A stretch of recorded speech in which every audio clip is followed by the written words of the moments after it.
And I am here hosting VM's monthly webinar series. Today's webinar is titled Content Marketing is a Team Sport and will be presented by our very special guest, Byron White. Now, Byron and I were talking maybe about a month ago, and he has thrown out a couple of different ideas for this webinar. And this one really stood out to me, content marketing is a team sport, since a lot of times in webinars we talk about strategy or creating the content or all of those different things that go into it. But before that, you need to have the right people to implement. So I'm super excited about this. It's a topic that we like here at Vertical Measures, and I'm excited to hear Byron speak today. And so to let you know a little bit about Byron, he is one of the original revolutionaries. He's a popular speaker and an author on content marketing. He's the host of an upcoming content marketing conference in Viva Las Vegas, and he leads content marketing intensified workshops around the globe. He's also a serial founder, starting up numerous successful companies like Freelance Access, Life Tips, Idea Launch, and most recently Writer Access, a marketplace connecting 12,000 customers with 10,000 writers. So we're really excited to have him here today. I do have a couple of notes before I hand it over. Today's webinar will be available for viewing by tomorrow, and we will send out an email with the link with the video and the presentation so you could watch it and review afterwards. We'll also be happy to answer any of your questions. So if you take a peek at your webinar interface, you'll notice a question applet where you can send anything you'd like me to ask Byron at the end of his presentation. Also, you can tweet us with the hashtag VMWebinar, and we can get questions that way. Lastly, if you have any technical difficulties, please just go ahead and sign off and reconnect, and that usually fixes the problem. I think those are all my notes, so I will go ahead and hand it off to our special guest presenter, Byron White. Quinn, thank you very much, and a special thanks to Arnie and all the folks over at Vertical Measures that I actually had a chance to meet in a visit in their office recently. Total first-class operation, and they're really leading the charge in the content marketing revolution with great webinar series like this and events they're doing and education they're pouring out in the marketplace, and real leaders in the industry. So hats off, and thanks again for the opportunity to talk today. So I'd like to get very tactical today, very sort of how this stuff works and what expectations should you have for people working in content marketing, either in your office or wherever they are. Content marketing is an interesting art and science, and I'm going to talk a little bit today about some tactical stuff that I think will be helpful for people. Specifically, we're going to take a close look at the team, if you will, and the people on the team. And you're going to get here's a little bit of information about me that you already have, so I'll save you can check me out in a number of different places, and I'm also going to offer some free links to some books that I've published that you can download as a PDF as your reward for making it through this presentation with me. It's a long one, but an exciting one. But let's dive into it now, and I'm really going to talk first sort of big picture about the team, and we're going to look at some very specifics on who are these team members, which I'm going to show you right now, what I call the dream team. Who are these team members, and what are their characteristics, and what work do they actually do? And I think an interesting exercise for today that I wanted to dive into is how can I hire them? Like literally, like what skills should they have, and how would I interview them? What would I look for? And so we're going to dive into each of these wonderful characters that are part, I believe, of the dream team for content marketing. And we're going to talk in depth about their roles and goals and how to work with them all. Let's start with the content strategist.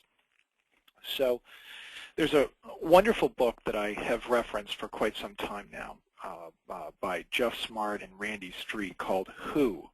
I highly recommend you read the book Who if you're in the process of building a team or even managing a team for that matter, and thinking about the big picture of where you're trying to go with content marketing or really hiring in general. The book doesn't really specialize in content marketing, but screening tests are questions and discussions are critical to the hiring process, and I would argue even for building a great content marketing team. And Jeff and Randy recommend 4 primary questions that you ask anybody that you hire. and I'll sort of walk you through the logic of these as it's represented, and then give you some thoughts with each of the 6 people we're going to talk about today. But the first question is designed around just, very simply asking somebody, before you tell too much about the job or the career or what you're doing, your goals are within your company, just ask them what are their career goals. The hope here is that their career goals align with the job description, and that you as an employer can fulfill your obligation to help them with their goals. It's a very interesting question that I've used with literally hundreds of people that I've interviewed over the years, and it's critical. When I interview a content strategist and I hear a description like I've put up on the screen here for you to look at, I start getting very excited because they really understand content strategy and the elements of content strategy and how it can help the bottom line. And there is a lot of data crunching, that is involved, and there's, of course, some strategic planning that's involved.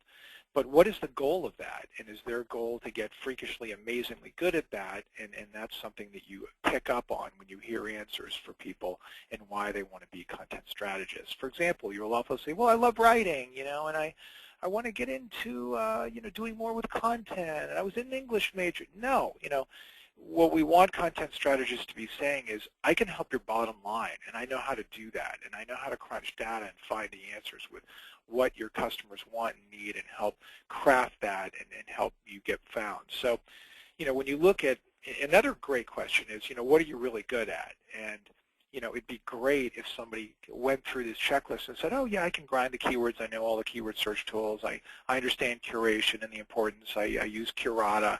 I understand competitive intelligence. I use SpyFu, and I grind the keywords to, to really find out what my competition is doing, both with PPC and organic.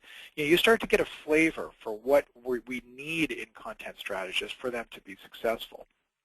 And I won't bore you with too much on the screen, because there's a lot of slides here to look at, but just one more topographical. We won't do this with every one of the characteristics, but I've left you with a blueprint here for each of the 6 characters, so you can reference it as you're thinking about how to hire team members. The other 2 questions, which again Jeff and Randy are big fans of in the screening process, is what are you not good at, so you can make sure that they're giving you truthful answers there and really challenge them on that, because if they're great interviewers, they'll tend to spin answers into telling you things that they might not be good at, but they might not be relevant to the job, or other things. You have to really get good at asking these questions and forcing them to answer them. And then another great question is, what would your last boss say about you, and how would they rate you on a scale of 1 to 10 if I were to talk with them?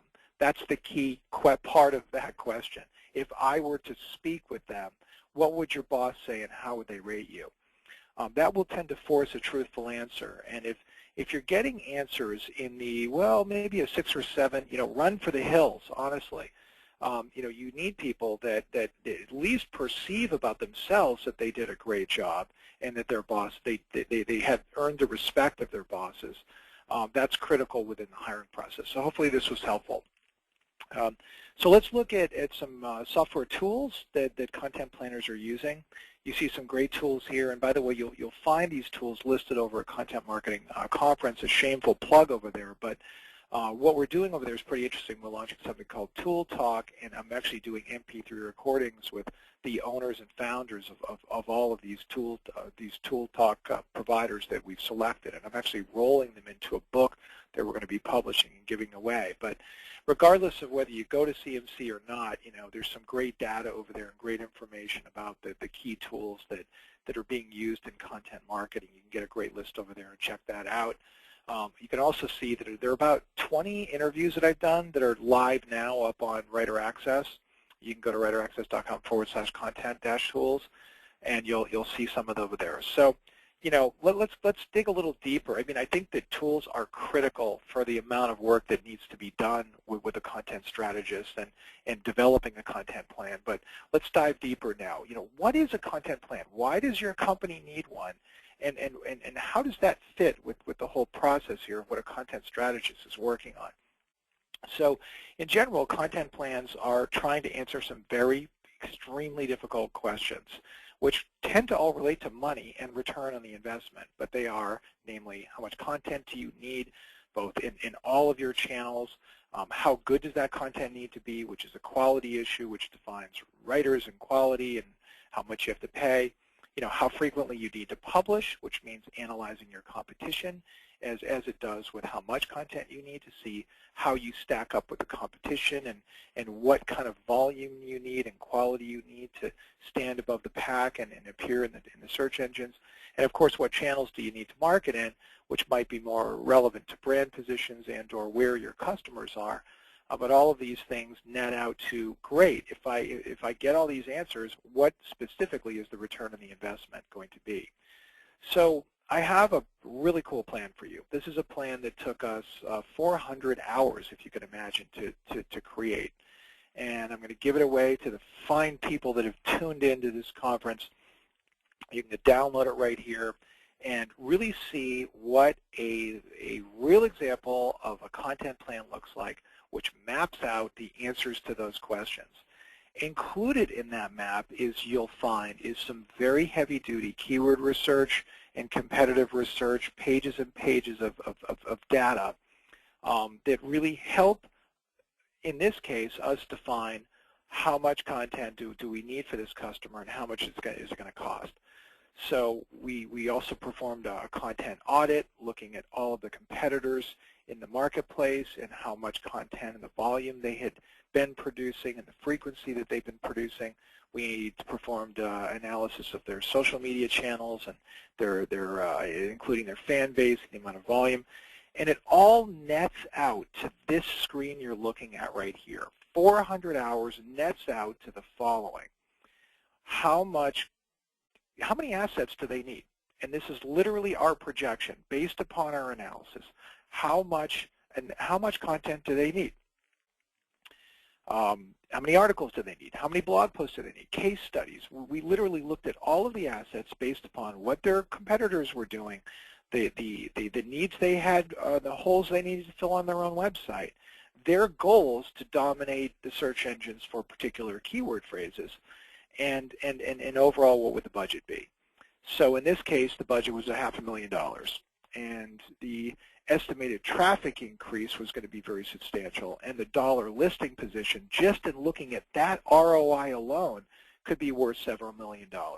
So this is just one way to prove and try to, ask for the money and ask for the budget, show the science behind it. It was an expensive undertaking and can be done actually faster than it was now. This particular plan was done back in the day when I was running a full-service content marketing agency, working with about 100 customers that were some big-name brands that were looking to us to not only help them with planning, but the execution of that and the performance measurement of that with the tool that we had built at the time called Word Vision. Anyway, so the planning nets out to this screen. You do all this work, but we can't lose sight of what all this work is for, and it's to really map out the plan and the strategy and how much content you're going to be creating. There's a wonderful calendar on here from a company called Content Launch, who's a fabulous company that's now beginning to make a migration over into this software platform, which is a very souped-up editorial calendar on steroids that does automatic publishing and distribution. It's actually in beta right now. You can get a free version of it, but John Wubin is the CEO of the company. Great guy. He's actually going to be speaking at Content Marketing Conference. So take a look at it. But there's other editorial calendars. You need to create your own editorial calendar no matter what you're doing to map out what is going to unfold as a result of your planning effort and your strategy effort. So let's look at the writer for a second, another key team member. I think writers, we won't spend as much time on this, but good reflection, with what are the career goals, and I would hope the career goals are to create content that engage readers and keeps them coming back for more. And obviously helps advance the goals for the company, and particularly strategic marketing goals and revenue goals. But when we begin looking at the characteristics of writers, it's hard to screen for these. It really is. You can certainly look at work that's been done and look at samples, but I would honestly not use that, strangely enough, as a reference point as a solo reference point to determine whether a writer's a great narrator or not. Oftentimes, writers are faced with challenges of working within tone and style guidelines and restrictions that might curb their ability to create and create content for your brand or your voice. So great writers are very adaptive. They can create content for different areas. The keys are, can they hit deadlines? Are they content marketing evangelists? Are they following what's happening in the industry? Do they understand how to find the story and craft the story well? These are the true art and science, if you will, with great writing. The other thing to keep in mind, well, let's look at some software tools that writers are using. We created a fun guide that you can download called Hotspot Guide, and we created this for writers. It's a great guide if anybody's interested to take a peek at that. It sort of shows the hotspots of where they hang out, the tools they're using, how they can get help with technical skills or writing, guides. So it's a cool guide, but we also have some information over on CMC for content creation tools that primarily, you can certainly look at some of the things on here are actually platforms that you can have content created in. There's also curation engines in here. Copyscape is a tool known by most writers in the industry to track and measure. So there's a lot of cool tools in here. You can check them all out, and there's a lot of these are sources on where you can get content created in the cloud, and I'll talk about that more later. But the other thing to remember about content writing and writers in general is there are a lot of different types of writers. And most of us tend to think of, oh, should we, quote, hire a writer, to help us with content marketing? We have all this content to create. It's like, well, be careful. There are lots of different types of writers. We have to remember, the skills of a copywriter are very, very different than a journalist. So you need to be careful with who you need to bring in your team, what type of content you need. And this, of course, makes a good case to first do your planning and figure out what kind of assets you need to be created. Then start thinking about writing and creating that content and what skills you need and how many assets need to be created, how much time it's going to take to create those assets. And think perhaps about a general writer and or editor and or orchestrator of writers that could be hired on your team to manage lots of different writers. Maybe they're freelance writers. Maybe they're writers in the cloud that you pick up from platforms. Maybe they're more of a piecemeal approach and just using freelancers. But whatever the case may be, you have to think carefully about the assets you're creating and the skills and expertise and proficiency you need from a writer. So as we think about characteristics for writers, I've delivered a lot of interest in what are the characteristics of a really good writer? How do you know that? And I think these are some good phrases here that will help you be selective when you're hiring a writer, and look for things they're doing, particularly in the social media space and publicly, to try to see if any of these characteristics can be found in the people you're potentially hiring. And I think that these are some interesting phrases you can take a look at and reference later. Let's move on. The other challenge, of course, is writing. Is this diverse portfolio of assets that we are being asked to produce to catch customers orbiting at high speeds. It's like, whoa, we have to create a lot of different types of assets here. And that is a real challenge if you are a writer. These are different audiences you're writing for that have different characteristics you need in each of the assets you're creating. And that's hard to do, so you have to keep that in the back of your mind and look closely at selecting a few of these you want to focus on for your content strategy and really building the writer's skills around those assets and developing and growing that. I love showing examples of content in great content and not so great content. So if you read the left of your screen here, you'll see a fairly boring, mundane description of Chicasa Company. But when you read the description on the right, you can tell it has what I call snap, crackle, and pop to it, and has the ability to really make you feel good by reading it and make you it's got characteristics in it that really turn it around and put you at the center of it, not their company and what they do. It's touching the emotions inside of you. Create warmth. Cushy blankets, sensational stuff. These are words that people say. We're going to get to this later, but this is examples of what I call human marketing, in touching the senses.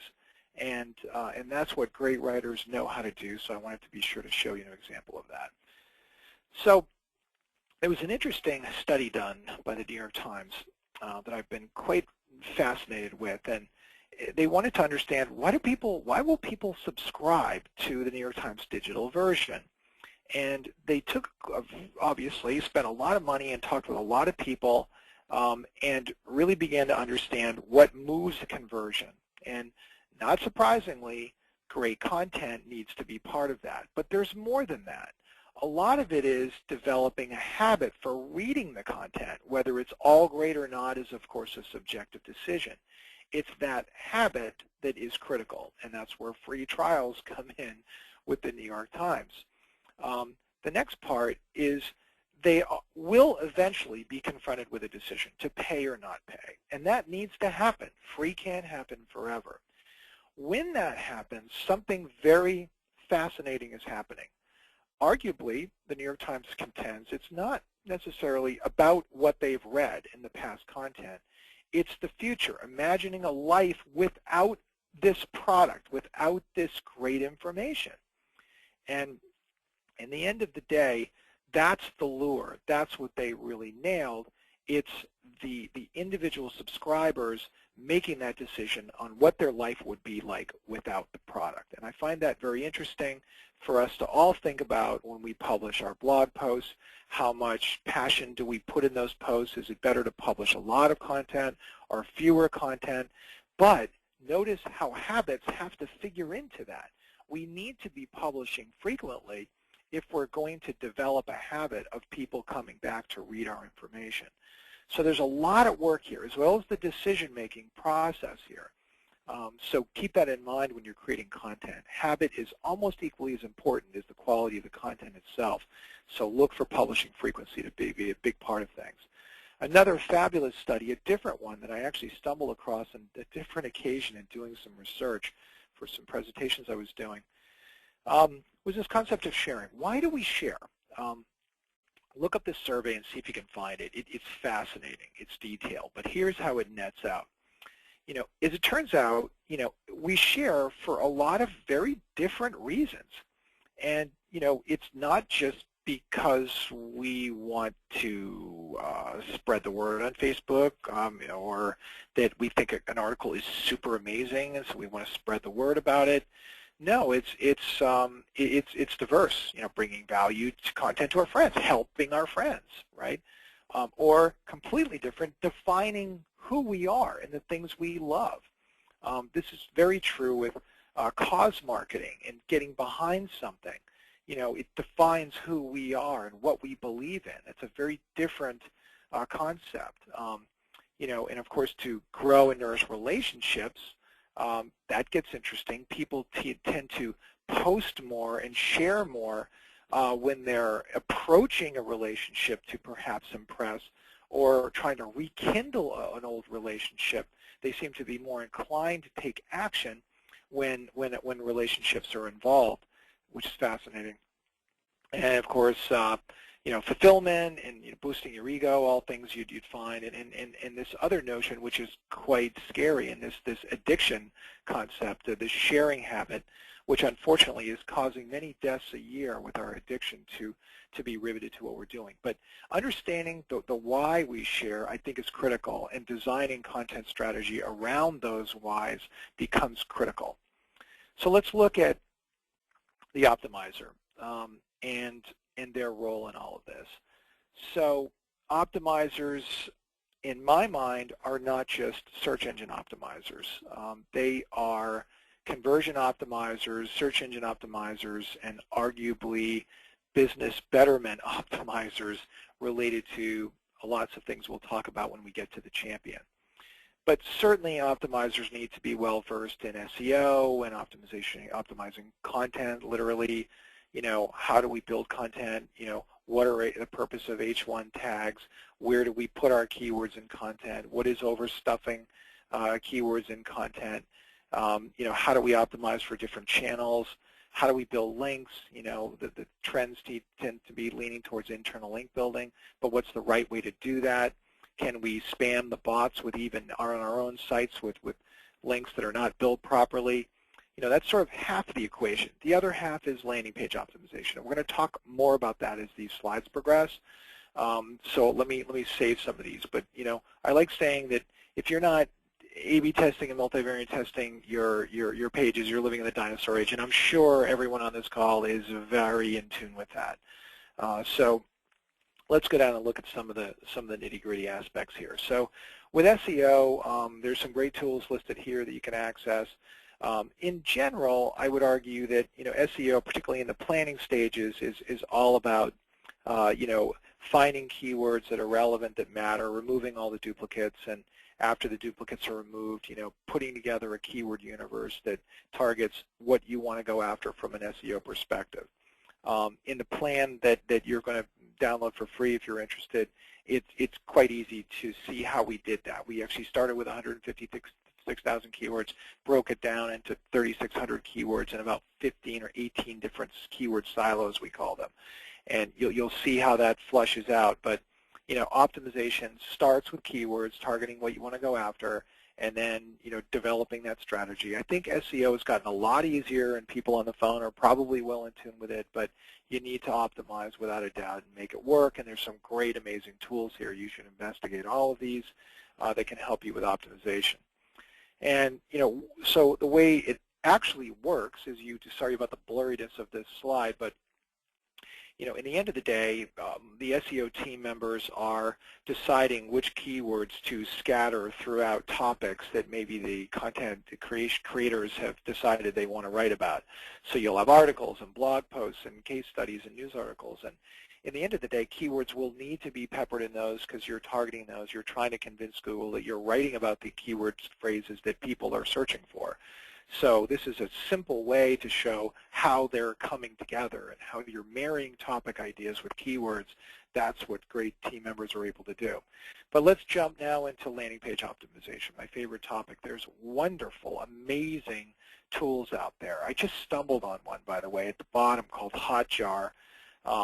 Really smart guy. He started that company. They're in Malta, of all things, south of Sicily. Which makes them even more fascinating, at least from my perspective. But check out hotjar.com. I think you might want to sign yourself up for a free beta. And what I'm most excited to tell you about with Hotjar is how they're marketing this SaaS platform. It's just brilliant is the only way to describe it. So you can sign up for a demo. You're going to get a lovely kick email explaining that they haven't received any major funding yet, and would you mind spreading the words to 6 people? And if you do, we'll move you up the beta list to get you on the top. I just love their marketing strategy and how they're trying to improve the word-of-mouth marketing and really leverage that. And I love their site design. I love everything about what Hotjar seems to be doing. I haven't tried their product yet, I will say that, but I've seen it in action. And one of the things that really impressed me about the product is there's a survey capability and sort of a questionnaire capability within their product, in addition to heat mapping and A/B testing. And they've taken, I think, the key elements for content marketing and rolled it into this software called Hotjar. They should be hearing me talk about them right now. I mean, the product isn't even out yet, and here's somebody talking positively about the product that hasn't even tried it yet, which is quite crazy. But based upon what they're doing, I've already connected with their brand, and I really like it, like what they're doing from a marketing perspective. So have a look, see what you think, and try any and all these tools. We happen to use Visual Website Optimizer, pretty simple tool to use, but like I said earlier, if you're not A/B testing and testing your landing pages, you're living in a dinosaur age. So here's a fun list for you of some words to test, and it's all about testing. And I've put together and cobbled together some great words that you might try out and experiment with, even if it's just buttons or headlines that you're using these words on, simple stuff. You'd be amazed with the power of words and headlines and capturing people's attention and relating to them. But it's easy to test these individual words, and I've been a fan of conversion, as mentioned, and believe in testing, but my roots are a little bit deeper with brand. I used to work at Hill Holiday years ago. It's where I made my debut in the career world after B school, and net, I really believe in brands, and I think that the key is to perhaps look over this list of keywords and look for the different tonal variations of, no fuss sign up is a little different than, free 30-day trial. I mean, those are different languages, or risk-free trial. I think your brand needs to start determining overall what language you want to use and how you communicate with people. But testing is always great, and this, if nothing else, lets you see some different things. The other thing, is testing negative sell words versus positive sell words. This is fascinating, and again, can translate into your whole brand language. What are you going to spend more of your copy on the negative side or the positive side? And if so, what words are you going to use? And what matters not is my opinion or your opinion on should we go positive or negative. It's what resonates well with your target audience, and the frustration perhaps that they're experiencing with other solutions in the marketplace. Are you a new product that you need to warm people up to the concept? You might want to go more positive. Are you really trying to bash the competition that's been bashing you, and you really want to, wow them with how your product is just so much better that they're just crazy to not try it? You might want to, use powerful negative words to help entice them and motivate the sale. The key, once again, is testing. Optimization is looking at the entire conversion funnel, and that's what I think we're getting better at.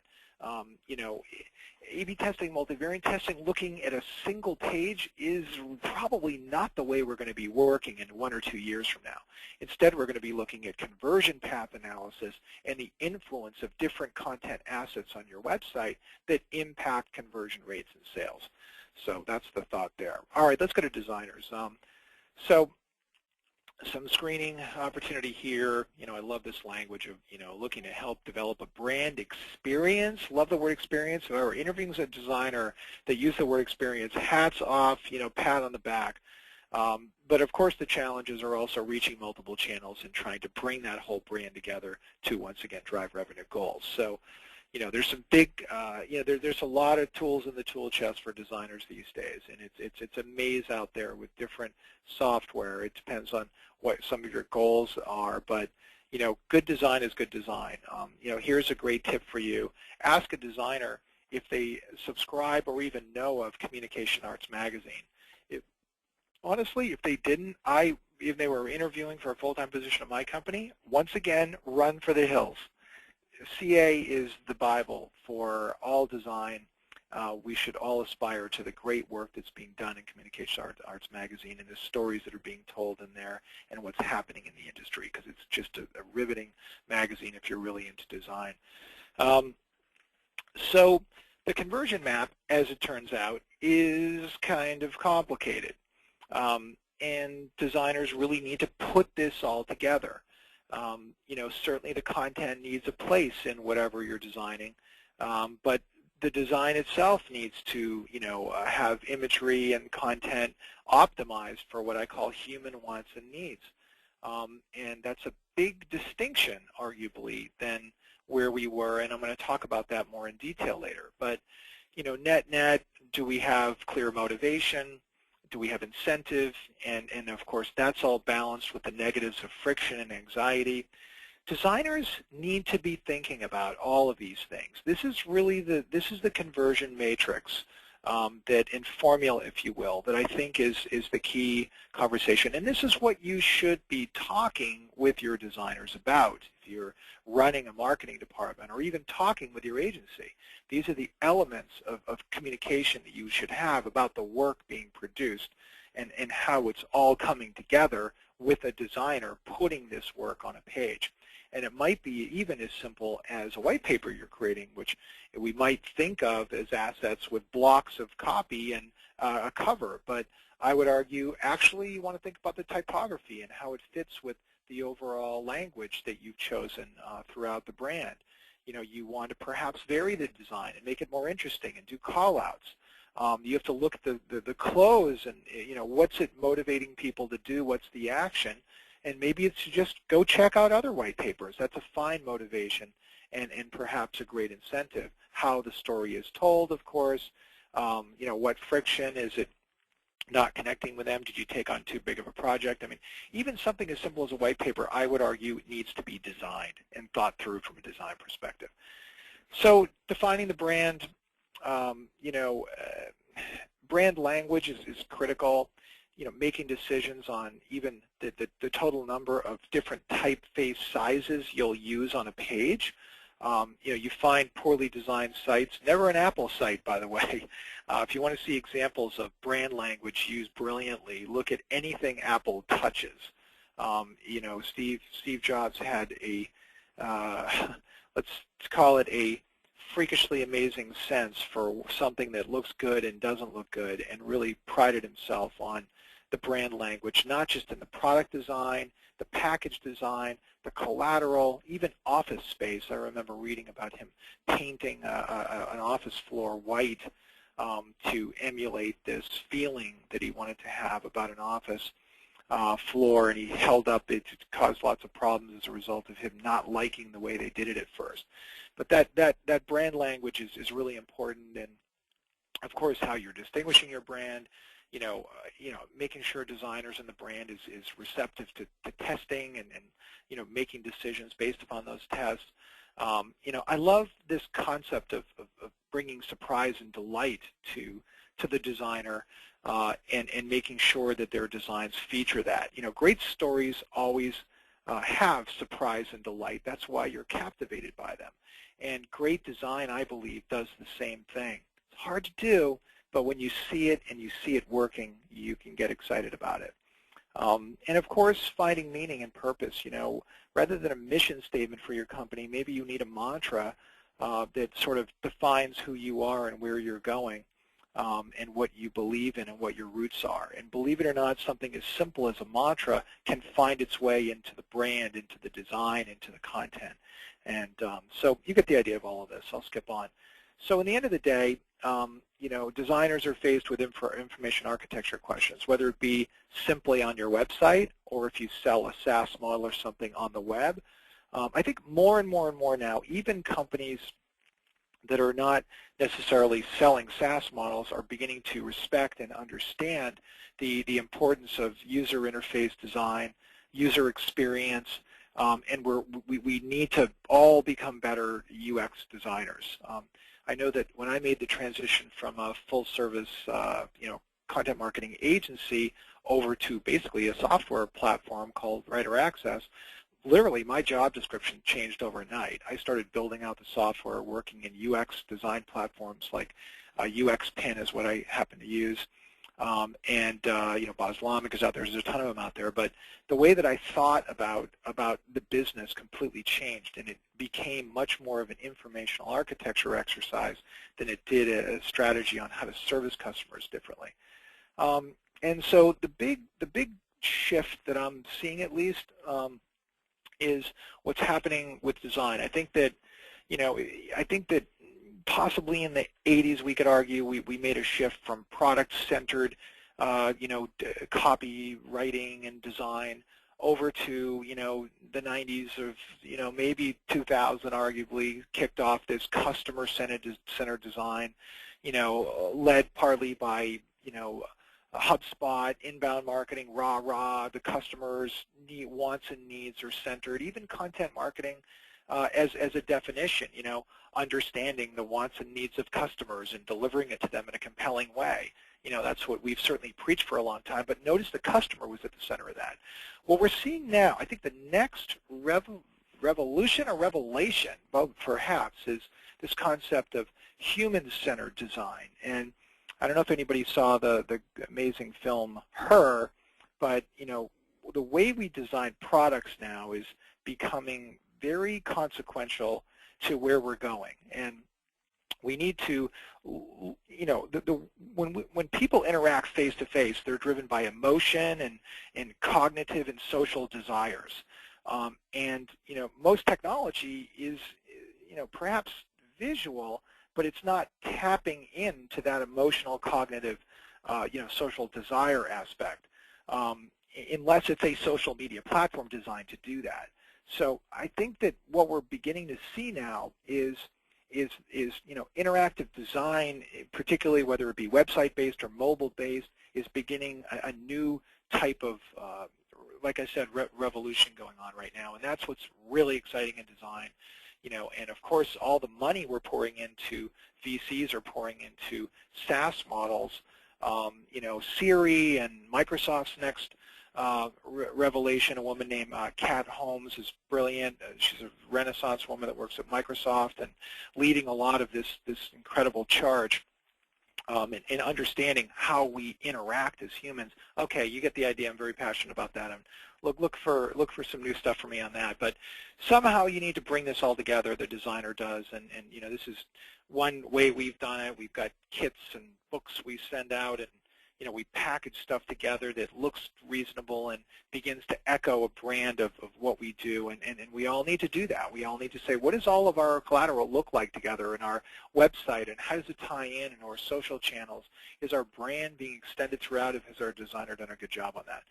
So next we can go to analytics, and next we'll sort of dive in, to some good challenges here. I'll sort of skip over this because there's quite a few slides that I'm going to try to grit my teeth and get through here.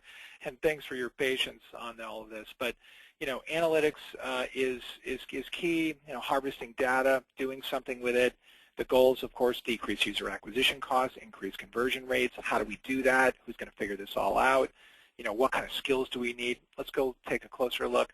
The good news is measuring content success has gotten a lot easier, a lot faster, easier, better, thanks to software.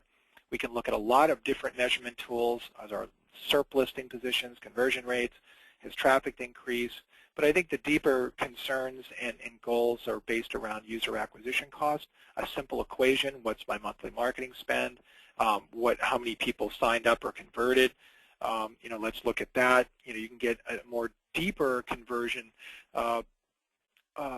tool. I think it's called Conversion Ruler, that looks at all the data, all the leads that have come in, how much money those leads had spent, and how it goes into displacing the money you spent on it. So you end up with like a plus minus. How am I doing with my user acquisition cost over time based upon the revenue spend of the new customers coming in? Measurements like this are starting to become mainstream for what analysts are doing and trying to figure out where are the best marketing spends. You may bring in more customers from, say, Facebook, but they may spend a lot less. So you might not be a good ROI measurement. So these are just some of the variables that we need to look super closely at as we begin analyzing it. So what we've tried to do, and what everybody really should do, is to just keep it simple. Content, how much content are you publishing? What impact is it having in the social sphere? How are your listing positions being improved, and how is your traffic being improved? These are really fast, simple, easy, and free measurements to get right at your fingertips, either through a bunch of different sources. But Google Analytics can give you most of this data, and get the data, get it in front of you, and go from there. So there's one interesting asset. I didn't want to bring too many stats at you, from my perspective, not overwhelm you with data from this analytics section, but just one I wanted to share with you. So when we look at, at Writer Access, we do a lot of things for free. And matter of fact, this slide, we give away this free data at Writer Access for all customers. We will load in their keywords and they hook up their analytics account. We mail books, strangely enough, to every new customer, where they come in for $50 or whatever whenever somebody pays for something at Writer Access, we give them a free book. And so we were initially discouraged because we looked at it, and the average spend was sort of about the same. And it was like, okay, well, you'd think that the book would have some sort of impact. Maybe they'd spend $5 more at least. I mean, give me some numbers on that. But what we did finally discover after more analysis was our net score of rating, namely asking our customers one question: what is the likelihood that you would refer a friend or a colleague to Writer Access? And on a scale of 1 to 10, 10 being the most. We do see a 6% higher rating for customer satisfaction from people that have received the book, which is interesting, which means more people might be actually referring us to other people. So there could be an incremental value that you're not seeing in some sort of attribution measurement, so beware. Let's go to the champion, and let's go through real quick. So I believe that, probably your most valuable team member is what I call the champion. And there are some companies, perhaps like yours, that have this one person, and that's it. And this is a critical person for a lot of reasons, and I want to talk about this person for a little bit. This person is without a doubt plugged into the social sphere and understands what your customers are saying and who's retweeting what. They are plugged into what's happening. They also understand how to find the stories that define your brand. And those stories might, by the way, be within the walls of your company. They might be your employees, your veterans, your women that have breast cancer problems. I'm talking stories within your company that are worthy of telling, if appropriate and agreed to by them. That's what defines your brand and your philosophy on how you approach the business world and the personal world, for that matter. They understand how to share the experiments and the learning from A/B testing and multivariate testing with team members. It's not just getting the data and hovering over it in your office. It's doing something with it and making your team members aware, not just your marketing team members, but all team members. And it's certainly making sure the right messages go to the right people at the right time. You spend all this money on content marketing. Are your sales reps in tune with the right assets to be sending to people at the different stages of the funnel? These are critical decisions that somebody needs to be involved with and on top of.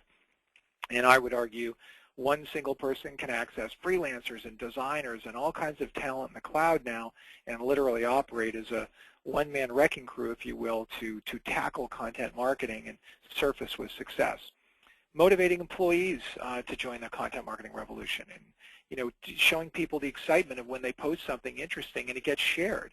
I've got wonderful stories of just simple photographs of CEOs or other executives I know drinking cappuccino with like their finger in the air that have gone crazy and been passed around the social sphere. Go figure.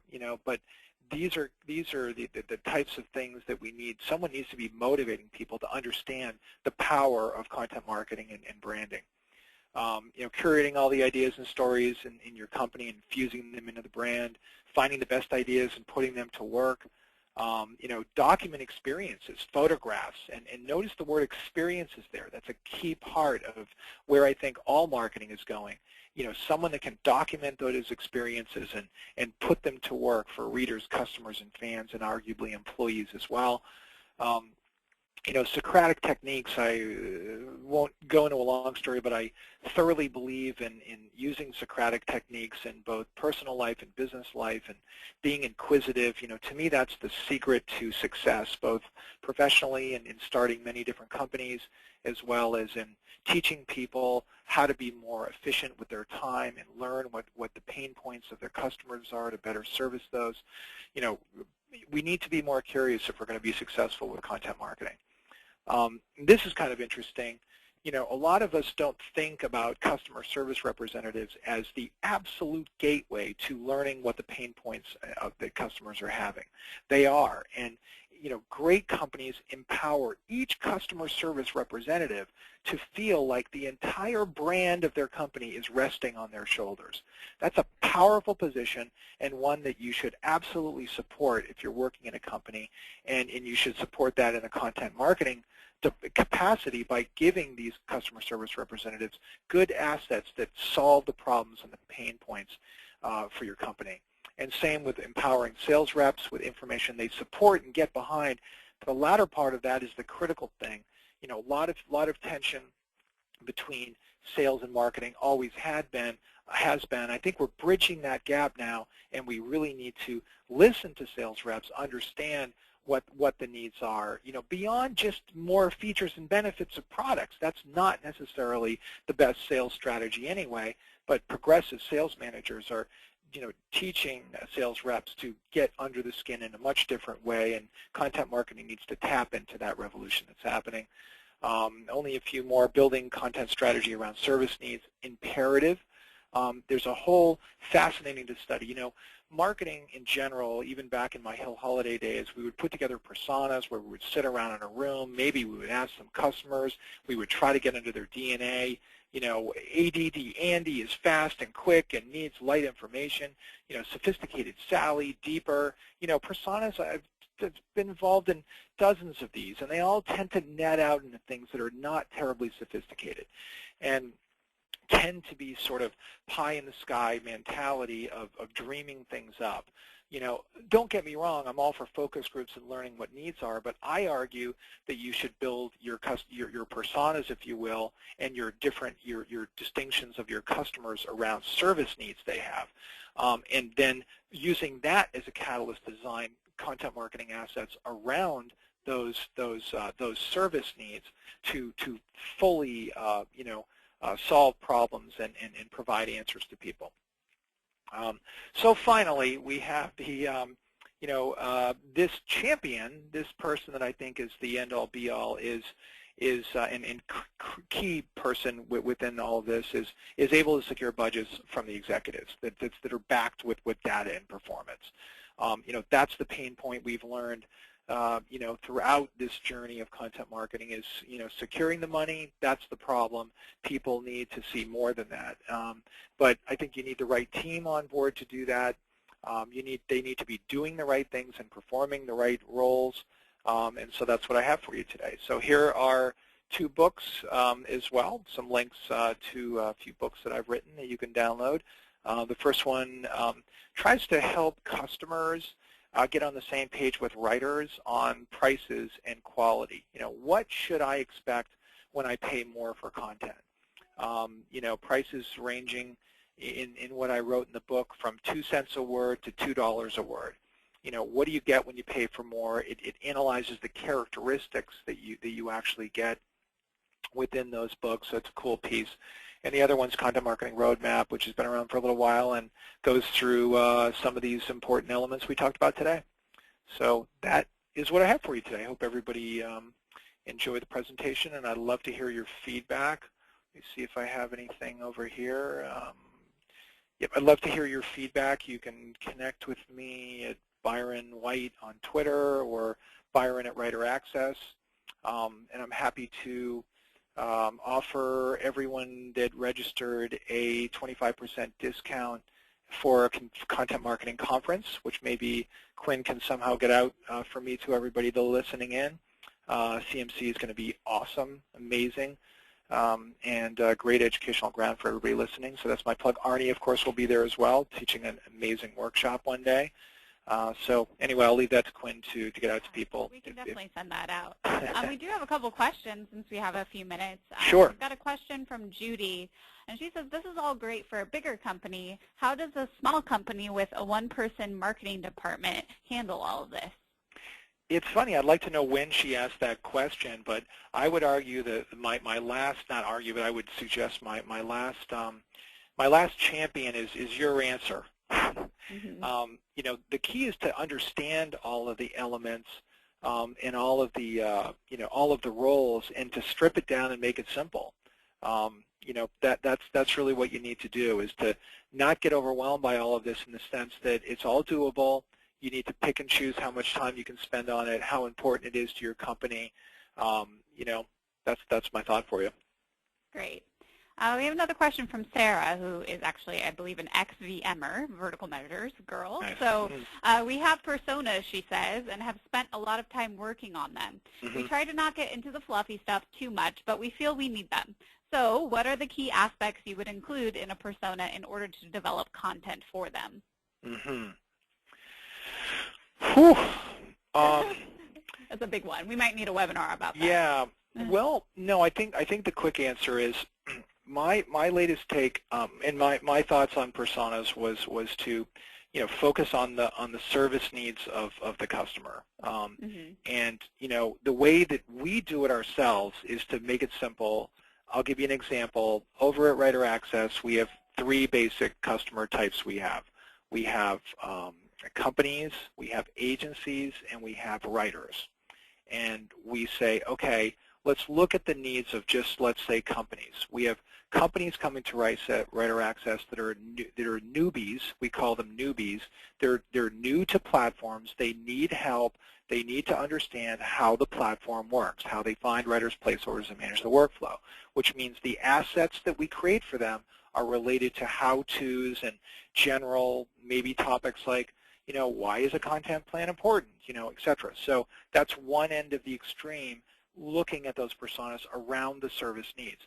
The other end of the extreme is a company that uses platforms regularly, doesn't need any information, is actually at a very high level of, maybe they're producing a high volume of content, and they have a different set of needs. They have needs of scalability. They have needs of keeping track of how much they're spending on each of the website they're producing. They have quality control issues in scalable solutions. So we want to create content for them. And not only do we want to create content for them, we want to actually create software solutions for them that will resonate around what their service needs are. So, for example, a few years ago, we built something called rule sets, for that targeted persona. Rule sets are little rules that have a writer, have a customer say, okay, this is a really high-quality piece. I'm going to put a rule set on here, and you have to check this off before you deliver it to me because I want to make sure that you do this. It's very important to me. Like, I want you to source this white paper you're creating at these 5 places. And don't reference anything else other than these 5. You see what I'm saying? So I think that's the future. That's the ultimate marketing machine, and it is when you can, I think, create content assets around what the service needs are. And that's a little different shift from traditional persona development, which can often focus on where do these customers hang out? What's their lifestyle like? What's their socioeconomic status? It depends on your industry as well.